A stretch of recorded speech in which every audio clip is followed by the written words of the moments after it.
มื้อนี้ก็โอกาสดีได้มาพบมาพอทั้งอาจารย์มือกีย์บอร์ดเพิ่นเนาะ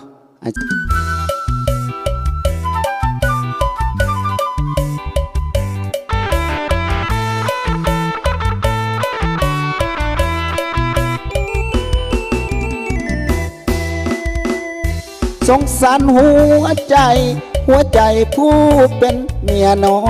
ยกำกืนยืนคอยใจลอยคอยท่าผัวมาบอกมีคืนวันบอกมีกำหนดเวลา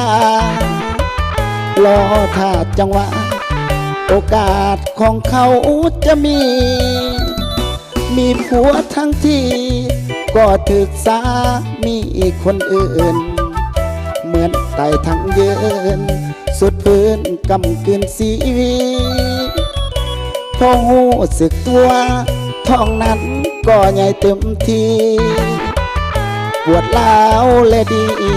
เหมือนตกอาวีจีทั้งเป็นพบหน้าสามีเดือนละทีปีละครั้งคงบ่สมหวังคอยทางลำบากยากเข็นมีอุปสรรคขวางทางเศร้าสายบ่ายเย็นเหมือนดังมีเวรมีกรรมน้ำตามสนองสงสารเหลือทนเป็นคนที่มีปมด้อยหัวใจเลื่อนลอยตำคอยน้อยใจเป็นลองเก็บความง่วงเงาโศกเศร้า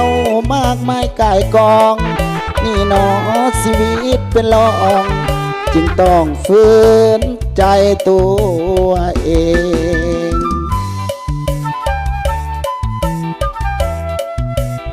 เอาพี่น้องมาไปสงสารไว้หน่อย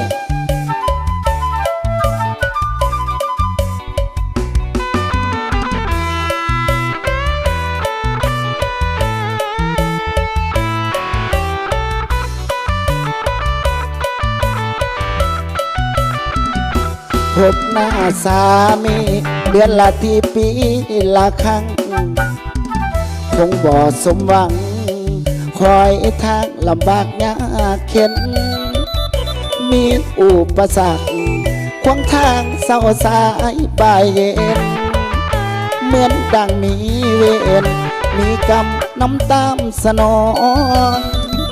สงสารเหลือทนเป็นคนที่มีปมด้อยหัวใจเลื่อนลอยตำคอยน้อยใจเป็นลองเก็บความง่วงเงาโศกเศร้ามากมายกายกองนี่หนอชีวิตเป็นลองจึงต้องฝืนใจตัวเอง